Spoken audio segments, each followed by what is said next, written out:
The metal wasn't weak. It was tired. There is a difference between those two things, and in 1954, it cost the world's first jet airliner everything, at the corner of a window the size of your hand. First, the record. On the 10th of January, a flight broke apart off the island of Elba, 35 lost. 3 months later, another came down near Naples, 21 lost. 56 people. We begin here quietly because every drawing in this catalog begins with what it cost. Now the design, working. In 1952, the Comet did what nothing had done before. It carried passengers in a pressurized cabin, smooth and quiet, 6 miles up. It was years ahead of everything. Hold that thought. Comfort at altitude has a price. To feel like low ground, the cabin holds about 8¼ pounds of pressure against every square inch of skin. Climb and the whole fuselage swells like a balloon. Descend and it relaxes. One flight, one breath. If you'd rather understand why things break than watch them break, subscribe. A new drawing is filed here every week, and each one is a reason you are safer than you know. Here is the flaw, exactly where history left it. The skin had cutouts, the passenger windows, and small antenna windows on top of the nose.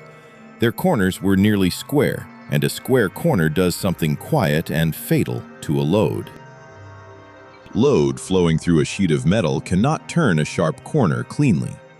It piles up there, several times higher than the skin around it. A rounded corner spreads it out. A sharp one concentrates it onto a single point, and the rivet hole sat right on that point. The numbers had looked safe.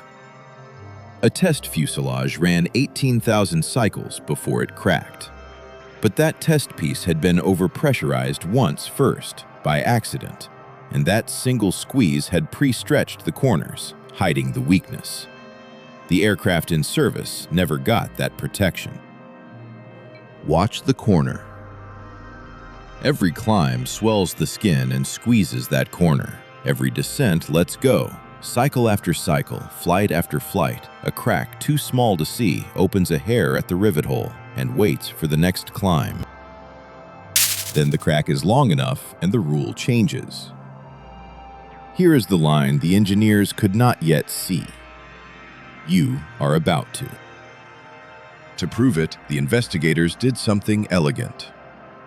They could not safely burst a fuselage in air, so they sank a whole one in a tank of water and pumped the pressure up and down, one cycle for every flight. Water cannot explode, it can only leak. After 3,057 cycles, the tank fuselage failed at a window corner, exactly where the wreckage said. The disaster had been reproduced on the ground, in water, with no one at risk. The cause had a name. Fatigue, born at a square corner. The inquiry was clear and fair. The cabin had failed from fatigue at a window corner, yet de Havilland was found to have been working at the very limit of what anyone then knew. This was not a villain.